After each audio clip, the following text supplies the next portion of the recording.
Welcome back to another Outdoor Philosophy on Switch to Linux. Before we dive into this chapter, what we're going to do is I'm going to tell you that this will be the last series on Outdoor Philosophy on Switch to Linux. I'm going to keep the series alive. I'm going to put it on the other channel because I find that the topics, the philosophy, and maybe even the audience matches that channel better. This is definitely the lowest view count series that I do on the channel, and I like it. But I want to try and start merging more of the keeping the tech and the privacy stuff over there, and I'm going to move the philosophy stuff over to the Christian channel. So if you're not already subbed to the Our Walk in Christ channel, go ahead and do that. Well, there will be a link to that in the description.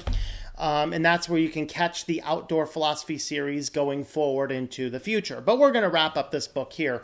And we have, I think there are 3 more chapters here. So this is chapter 7, and we're going to be looking at the section on children from Building a Bridge to the 18th Century.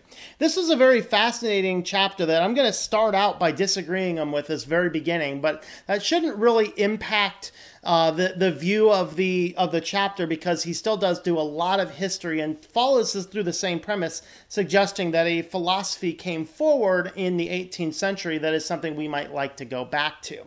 And what he says is he actually uses the word social construction, even saying that he doesn't like the word social construction, and that is oftentimes used as a cop-out to say something should be banned because it's just a social construction. And the reality is, the modern day where we are right now, we are in a place where a lot of things are simply called a social construction that are not, like gender.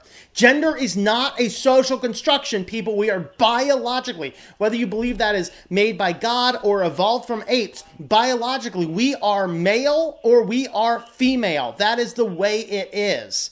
That is not a social construct. Okay, so why do I say that this is not a social construct?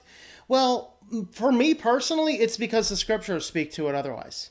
Jesus makes a clear distinction between children and adults, and the scriptures speak differently about infants and children. Now, there is certainly a lot of good history that he has, so we're not just going to throw the whole thing out, because there's a lot of fascinating things. And also, as we dive in here, he's going to talk about kind of the 2 great debaters of this topic in this age, and those being Locke and Rousseau. We've already looked at Rousseau before. So what we have here is this idea of childhood. Where did it come from?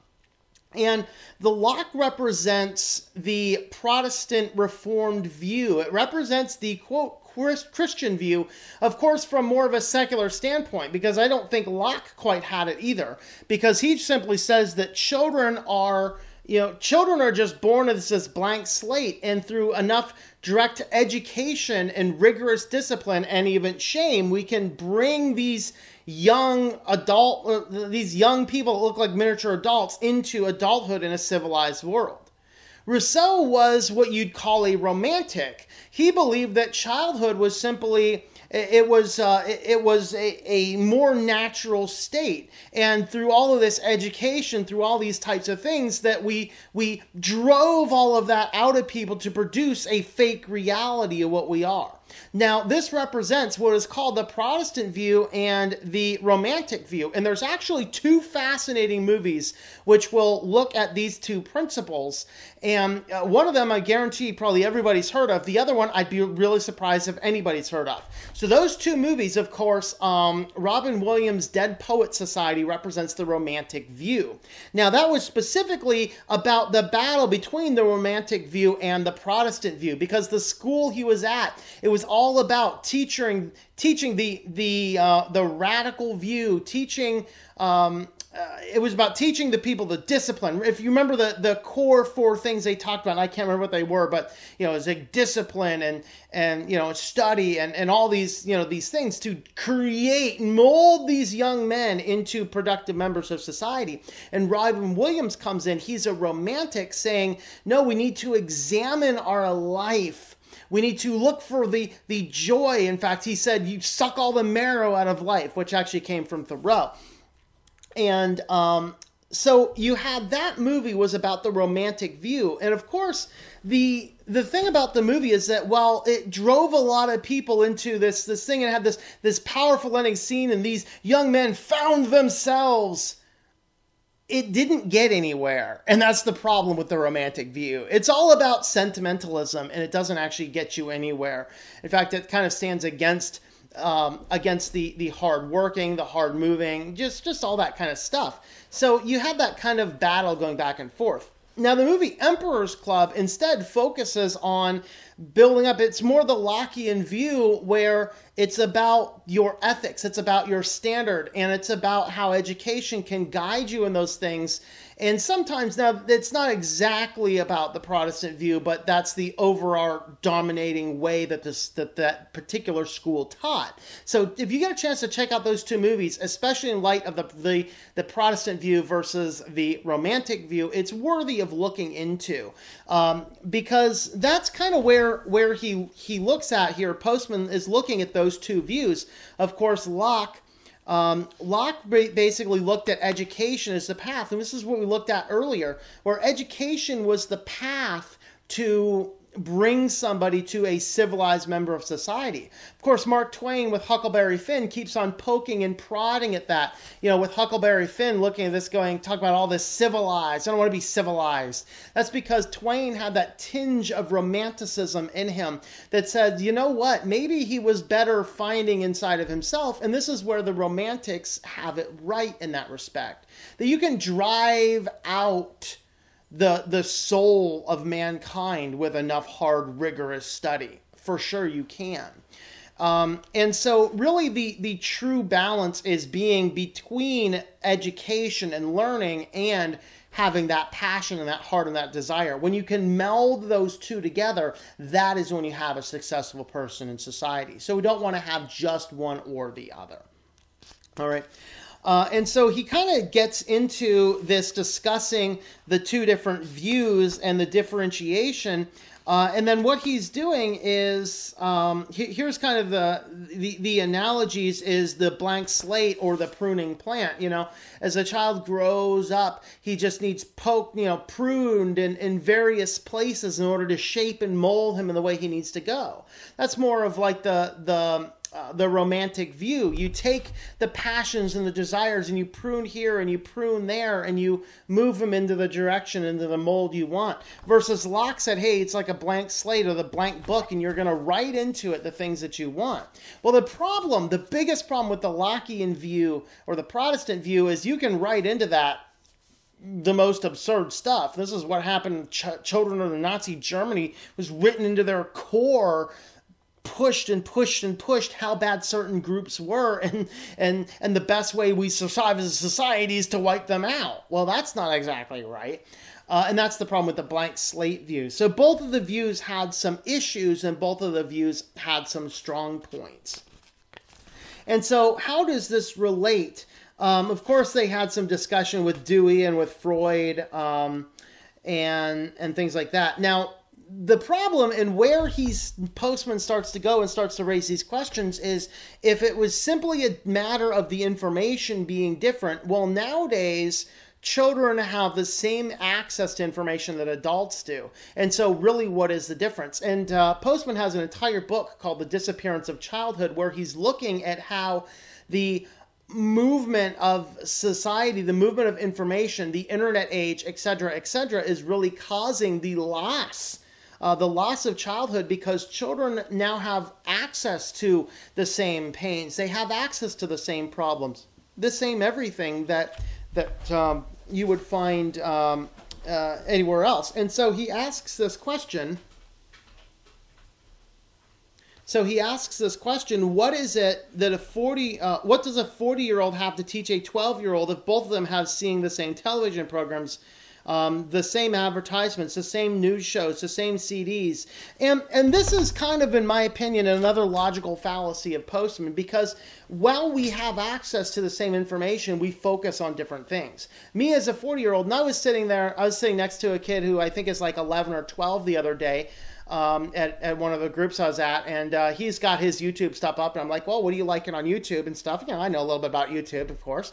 And so he's looking at this. I'm looking at the news, the feed that shows up on his YouTube account and the feed that looks at my YouTube account. It's completely different things because he doesn't care about the things of the world. He's not going to care about what colleges are doing or what gender studies are or what being woke is or all this kind of stuff. He's just in there like, I want to play video games because he's 12, or 11, however old he is.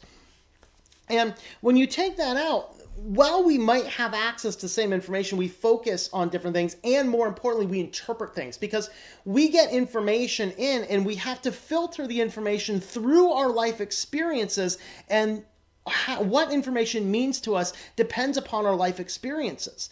And with one of my mentors, I'm talking about this a lot because he was raised in a missionary's home with obviously there was no sin there because, no major sin is what I'm talking about. Obviously there was sin because we're all humans and all this, but he didn't understand the fundamental aspects of what the depth of sin could possibly be in a person. So when he and I look at the same thing, we filter it two different ways because our life experiences brought us through different things. And so our understanding of the world is a filter through our experience. And this is where Postman has a little fallacy where he talks about, well, the 12-year-old and the 40-year-old have information. It's kind of funny because he uses that exact thing. And this kid was about 12 and I'm about 40. And so what information do we really have if we both have the same access? Well, experience. Because a 40-year-old generally, not 100% always, but generally has a lot better experience in life and can filter things in a better way, understanding how different things work. Well, I might have questions about how a video game works. He might have questions about how, some business aspect works. We could both watch the same seminar. He would phase out in 5 minutes and I'd be all over it because I'm answering questions that I've asked myself before. And that's kind of the thing, is that experience is really what makes a difference. So that's why I fundamentally disagree that childhood is simply a social construction, because a child doesn't have the capacity to understand as much information based upon poor experiences. And this is why Jesus says you must have faith like a child. Just this blind, untrusting, unfiltered by experiences. That's really the thing that he's talking about. All right. And of course, he comes back and says, children are neither blank tablets nor budding plants. They are, and this is so key. This is so important. Neil Postman hits it right on the mark here. They are markets. That is to say, they are consumers whose need for products are roughly the same as the needs for adults. And this is really where we get the modern view of childhood, where the modern view of childhood is just it's a stage. I even, in fact, just my knowledge being a college professor, having taught at the university level, seeing things, having taught in the business field as business sells to the college level, I will tell you that our entire concept of what college is right now, every bit of it is simply to sell kids on going to school and then selling them certain products once we get them there. And every stage of life. And if you look at just the children's toys, I have nieces and things, and you go to their houses and you see all of the things that are clearly, you can very easily tell what belongs to the child and what belongs to the parent, because the child thing is big and bubbly and bright. And this is the model that people have sold them. The reality is those kids don't need that. Kids don't need the big and the bubbly and the bright. They don't need this brain-dead television that, frankly, I think drops your IQ points, doesn't raise it. Dora the Explorer, I think, maybe lose 50 IQ points.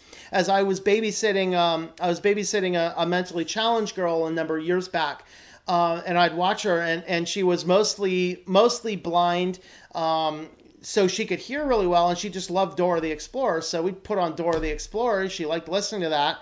Oh, it's like makes you brain dead. So I got her listening to Adventures in Odysseys because it's a much better program and didn't make you brain dead. And it was very visual, very audio stimulatory. But that's what children are nowadays, is they are markets. We got to sell them the products. We got to sell them the things for their age. We got to give them the latest toys. We got to give them all the latest whatever it is, because that's all a child is now. Is once a child hits this world, all the business people see is dollar signs in their eyes. Ching, ching, ching, ching, as we start to see these types of things. And that's kind of the reality is we have to keep that in focus, keep that in reality, is that Postman kind of pins it perfectly that all children are seen for now is this developmental progressive stage whereby we have to spend thousands and thousands of dollars getting them the toys for this age and then the toys for that age. Obviously, clothes are different. The clothing market's there, of course, because children do grow and you do always have to get them new clothes.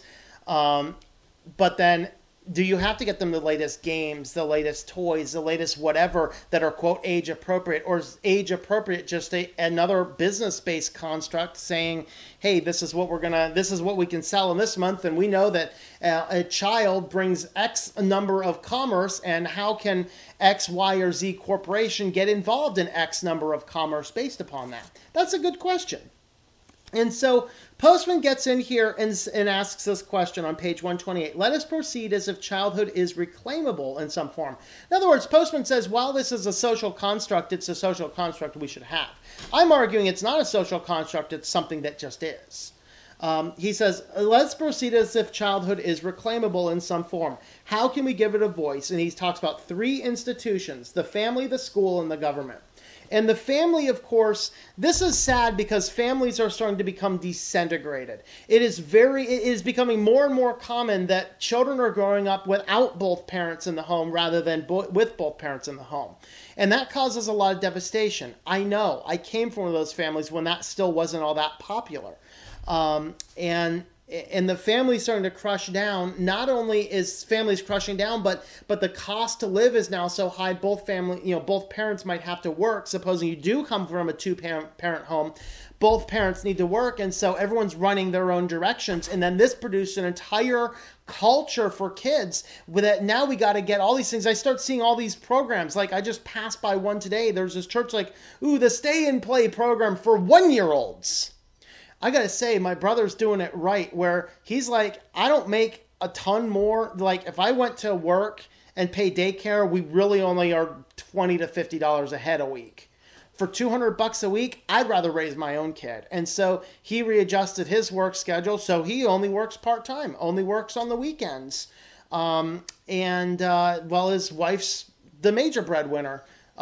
Goes off, does her major thing, so he's home with the child, and the greatest thing is that his children are being raised. My niece is being raised without a daycare, without a stay and play, without some other social construct that is trying to weasel its way in between them and the parents.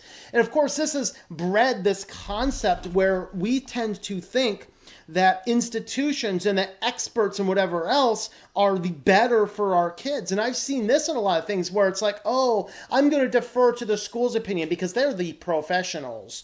You know what? For all these people I see in therapy, why is it they have to keep going? You'd think if the therapy's working, so they might be able to stop at some point in time. That's my personal take. But they're talking here about family. It says, here's one of the ways that the family has been eroded. Encouraged by the trend towards devaluation of parenthood, Bell Telephone once had the effrontery to urge fathers to use Dialy's story as a substitute for telling their own stories to their children. In any case, it's quite clear that the media have diminished the role of the family in shaping values and sensibilities in young. And this is where Postman are going to radically agree that media has been the biggest deconstructing factor in the family. That between the television, there's in fact an entire book. I talked about this before in the last series. There's a book called Dancing in the Dark. It's a panel of five professors who wrote specifically about the youth subculture surrounded by media entertainment and the major deconstruction that is done to the family. It is well worth the read. It is a big academic volume, well worth the read. So definitely look into that one. So as a consequence, he says, they not only resist media influence, but they turn to experts who are presumed to know what is best for children. Thus, psychologists, social workers, guidance counselors, teachers, and others representing an institutional point of view invade large areas of parental authority, mostly by invitation. And that's very sad to me, very scary. And then what ends up happening is, he says, indeed, it is now believed by some that the parent-child relationship is essentially neurotic and that children are better served by institutions than by families. And this is where we have institutionalized children, and institutionalized children feel like animals in a cage. And I've seen a lot of this. I've seen programs where it seems like kids are just shuffled around like cattle or animals in a cage or whatever else. It's kind of sad. Now, he talks about a solution here to this. Similar to insist one's children learn the discipline of delayed gratification or modesty in their sexuality or self-restraint in manners, language, and styles is to place oneself in opposition to almost every social trend. But most rebellious of all is an attempt to control the media's access to one's children. Now, we were talking about this, I think it was in our discussion about bullies the other day with a panel of us. And one of the things we were talking about is media entertainment. Say, well, your kids are going to get stuff anyway. And I take the same view. Like, I don't believe that just because we connect to the internet, we've lost all privacy. That's not true. And just because we can't prevent our kids seeing bad things at their friend's house doesn't mean we just say, oh, never mind, it's a useless cause, just let it be what it is. Okay, kiddo, here's access to the whole world. We don't do that approach either. As parents, we need to treat our children as our most precious asset, and we need to teach them what is right. Even if they're only maintaining that discipline at home, even if they get out of your house and are like, I gotta go do taboo things with my friend because my friend's allowed to do it. Even if that's the thing that we have and that's the approach that we have, at least they know when they come home, they know what the limits and the boundaries are, and that's going to serve them better in the future. So don't be like, it's a useless cause, so I'll let them see whatever anyway. It's kind of like I was interviewing, one of the job offers I had early on in my career was for West Virginia University, WVU. And I go down there and I asked the dean down there, I said, what is your opinion of the fact that West Virginia is always one of the top 5 party schools in the country? She says, well, we know kids are going to be drinking anyway, so we just go ahead and furnish the alcohol so we know what they're drinking. Like, really? Yeah, bad answer. I ended up going to work for the university instead that had Alcohol Awareness Month, okay? Because I would rather them say, while we understand it, we're going to set specific teachings, lessons, and boundaries, and we're going to say, while we know you may be doing wrong, this is the right thing to do anyway. And that is kind of the approach that Postman says, and that's the right approach. That is objectively the right approach. You need to set those boundaries. As Erwin Lutzer said in a sermon once, I hope you are setting higher standards for your children than you lived up to yourself. And that's okay. Because the thing is that we want to set high standards so when they deviate, they don't go too far down. But if there's no standards at all, you'd be surprised at the depth of depravity a human soul can go. And that's the importance of it. So he and I are going to radically agree that we have to fight that. Of course, the number 2 is the institution. The institution is, by the declining authority of school has been well documented, and even worse, there is widespread acceptance, as mentioned, of school as having the only one purpose: to prepare the young adult for work. Okay, and that is my biggest challenge with the school system right now. Is all the school system's trying to do is push you into college, which is more of a business and more of a sales strategy than it is anything else. It certainly doesn't prepare you for anything other than some little job. And this is where some people will say this is what the institution or the society or they want to do, is just produce good little obedient children. And I agree that all the school system's focused on doing now is teaching kids how to get a career. And that's really sad because, man, career will suck your life out of you, but a calling will not. A calling is when you can learn the various skills you need to do, take the passions that you have and guide them into something. And if you can learn how to do that and learn how to make an income doing that, you will be so happy in your life. And it doesn't have to be all about the money. But reality is you got to pay your bills. You got to do those types of things. And so that is really the problem with schools, is that a lot of times that's all its task is to do, is to teach you how to get a job. So that's kind of where they're going. And of course, this leads us finally into the third trend, and this is the government control, where the government gets in there and starts saying, like right now it's law. You have to go to school. The indoctrinating school that teaches you that Bobby has two mommies and that your gender is a social construct. That's a very fun school. Yeah. And the reality is, though, is that's happening more than you think. Not that school is altogether bad. And while I think homeschooling is good, I've met some parents that have no business homeschooling their kids. But there are certainly a number of people that homeschool much better than the state can do it. And of all of the homeschoolers I know, and I know a lot of them, they generally are a whole lot better adjusted than those that have went to school, because school is just an institutionalized thing. The kids are treated as animals in cages or cattle to be shepherded here or there, and do what the state says, and that's all it is. And that's kind of a problematic thing. Not that it's altogether bad, but then what ends up happening is we have a case where the government institutions, the school institutions, and the family institutions, the families have been degenerating. The schools and the government have been taking these bigger roles, and this produces a society that is exclusively trying to run after college. And then before you know it, you rack up 120, 200. I know people with $500,000 of student loan debt. And they can't find jobs. What do you possibly do in that circumstance? It's sad. It's scary. So childhood is not a social construct. It was a part of us. Children do require nurturing. We are neither a blank slate nor necessarily a bush to be pruned, but we got to merge those concepts together. And for crying out loud, we got to regulate media entertainment and get back to a case where we as parents are directing our kids with our good life and our good example.